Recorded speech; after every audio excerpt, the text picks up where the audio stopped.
જય દ્વારકાધીશ મિત્રો, કેમ છે બધા? મજામાં જ છો? મારે મિનિટ બ્લોકમાં તમારું સ્વાગત છે. તો જો અત્યારે આ બ્રેડ ને પાઉંભાજી કાલ સાંજે બનાવી હતી તો વૈધા હતા, એટલે આજે ભૂખ લાગી હતી. મારી મમ્મી કે હાલ હું તને ચેલેન્જ દઉં, તો કંઈક મને અત્યારે ટાઈમ નથી, તું બનાવ. તો આજે જો મેં મારી જાતે મેં કોઈ દી બનાવ્યું છે ને, જો આજે બનાવી બહુ મસ્ત બહુ ટેસ્ટી બન્યું છે. તો જો હું તમને દેખાડું, જો તમારા ચેલેન્જવાળો વિડીયો જોઈ તો અમારી યુટ્યુબ ચેનલમાં નખાઈ ગયો છે, તો જોવાનું ભૂલતા નહીં.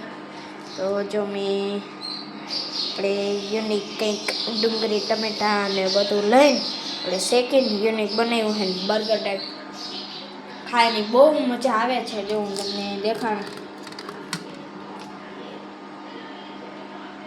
બહુ મસ્ત. હા, અને જો તમારે આનો આખો વ્લોગ જોવો હોય તો અમારી યુટ્યુબ ચેનલમાં જોવાનું ભૂલતા નહીં. જય દ્વારકાધીશ, જય મુરલીધર.